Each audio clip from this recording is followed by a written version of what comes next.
What's up, everybody? Thanks for tuning in to Incarcerated Beauties News Taps. I'm your host, To Love You More. We got a crazy story out of Raleigh, North Carolina. A lady allegedly shot 2 attorneys inside of a courtroom. Check this out. We learned the identity of the suspect. Police say 57-year-old Gwendolyn White got angry inside court, left and got a gun out of her car. 2 attorneys that were in the same courtroom were shot as they were leaving the courthouse. All 3 people are believed to be connected by a civil court case. We have team coverage tonight on how all of this unfolded, including the court case that was unfolding prior to the shooting. A terrifying situation for so many people. WRL's Megan Cloherty starting our coverage tonight live from the courthouse. Megan, we need to start first with the victims and how they're doing. What do we know? Dan, it's hard to say. We know that right after they were shot, they were both rushed into surgery. All of us, of course, are hoping for the best, but we have not gotten an updated condition on either of the attorneys, a man and a woman who were shot here just before 11 o'clock this morning. Let me show you the scene here. You can see behind me the Raleigh Police Command Center still set up. Obviously, all of Fayetteville Road blocked off, still bordered with this police crime scene tape. And just past the entrance to the Wake County Courthouse, there is an alley. Obviously, you can't see it. It runs parallel to the building. That is where the attorneys were shot, right by the entrance to the old courthouse.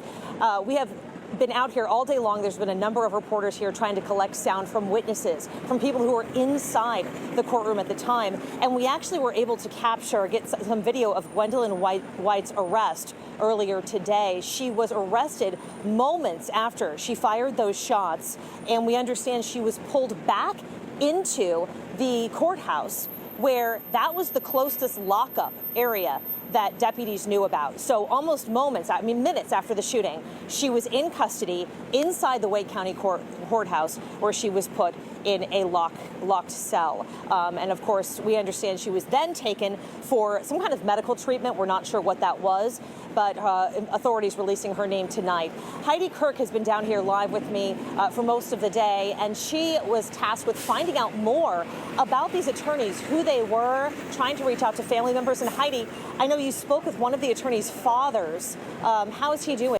How is she doing right now? Well, Megan, I think that everyone attached to this is really shaken up, and I want to mention something first. Just within the last few minutes, Raleigh police actually opened up this stretch of Salisbury Street where a lot of the police investigation this afternoon has been focused. You can see them here taking down some of that crime scene tape that is really spread across this area for most of the day. Now, of course, I want to get to that information that we're learning from the father of the female victim. Now, we have not gotten official confirmation from Raleigh police on either victim's names, but that father did give us an update on the woman's condition. He said that she is currently in surgery, but told us that she is stable. So for now, of course, that is very good news. He did ask us not to report her name, so for the time being, we will not be doing that. We know the other victim in this case was a man. We also do not know his name. Now, we know both of them work for the law firm Fox Rothschilds LLP. They were representing Rolesville's police department here at the courthouse today. We talked to people who were inside the courthouse when the 2 people were shot, describing what they saw outside a window. We was in court, and then we heard gunshots, so then the police rushed to the door. So we got up and looked out the window I was in courtroom 301, so from the window I was at, you could see like the lady laying.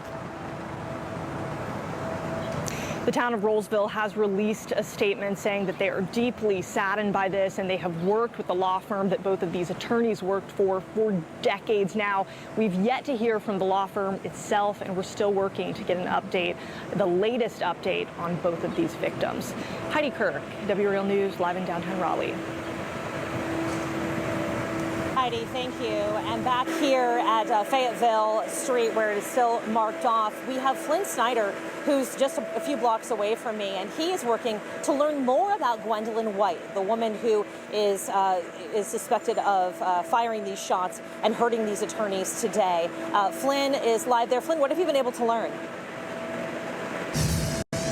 Megan, we are on the other side of the courthouse from where you are right now. Again, that suspect identified as 57-year-old Gwendolyn White. As part of the investigation, police have been focusing their efforts on a white car that's been parked outside of the courthouse all day today. It has White's name on the license plate there. Meanwhile, take a look at that dramatic cell phone video showing Raleigh police taking White into custody outside the courthouse after the shooting. Police say White is facing pending attempted murder charges.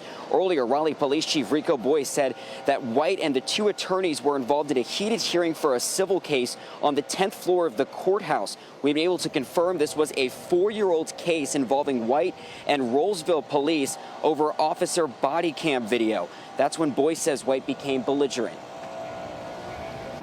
The suspect in this case became belligerent in court. That court case ended. The suspect left the courthouse, retrieved their vehicle, and returned back to the courthouse here on Fayetteville Street. The suspect got out of the vehicle, approached the two victims, shot both victims, and that's when the deputies and officers were able to take that suspect in custody.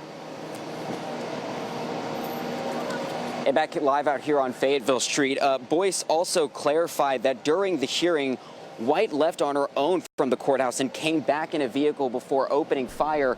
That right there was definitely wild, y'all. Let us know what you think in the comments. And don't forget to subscribe to this channel and like the video to see more Incarcerated Beauties news taps. Until next time, and even last time, I'm here to love you more.